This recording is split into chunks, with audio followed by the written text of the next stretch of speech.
माँ की ममता। एक रात मनोज बाबू अपनी पत्नी मोना के साथ शादी की पार्टी से अपने घर को लौट रहे थे। रात ज़्यादा होने की वजह से कोई सवारी गाड़ी नहीं मिल रही थी। मनोज बाबू का घर मुश्किल से 3 किलोमीटर की दूरी पर एक पहाड़ी गांव में था। मुसीबत ये थी कि महीना सावन का था और ऊपर से जोरों की बारिश भी हो रही थी और उन्हें अपने घर पहुंचना भी ज़रूरी था।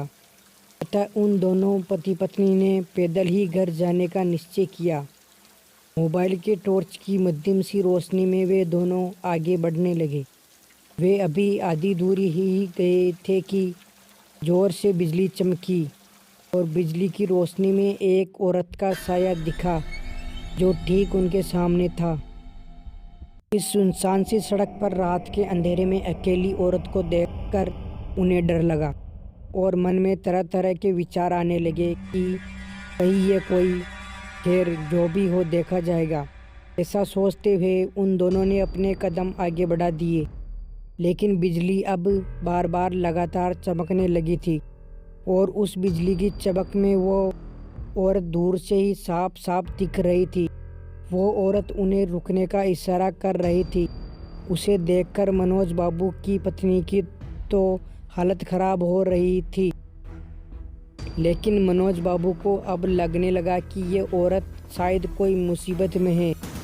मनोज बाबू जब रुके तो वो औरत उनसे हाथ जोड़ते हुए बोली, भाई साहब प्लीज़ मेरी मदद कीजिए। तेज़ बारिश और पहाड़ी ढलान होने की वजह से मेरी गाड़ी का एक्सीडेंट हो गया है। मेरी गाड़ी इस पहाड़ी ढलान से नीचे गिर गई है। उसमें मेरी 1 साल की मासूम बच्ची है। प्लीज़ आप दोनों उसे बचा लीजिए।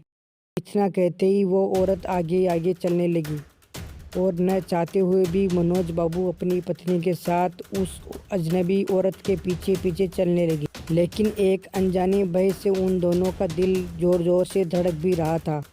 जैसे ही वे दोनों पहाड़ी से नीचे उस गाड़ी के पास गए तो उन्होंने देखा कि गाड़ी में एक प्यारी सी मासूम बच्ची रो रही है। मनोज बाबू ने बच्ची को गाड़ी से निकाला तो पाया कि बच्ची बिल्कुल ठीक है। मनोज बाबू ने उस बच्ची को अपनी पत्नी की गोद में दे दिया। फिर मनोज बाबू को लगा कि ड्राइवर की सीट पर भी कोई है। जब वो आगे जाकर देखे तो उनके होश उड़ गए, क्योंकि ड्राइवर की सीट पर वही औरत खून से लथपथ होकर मरी पड़ी थी।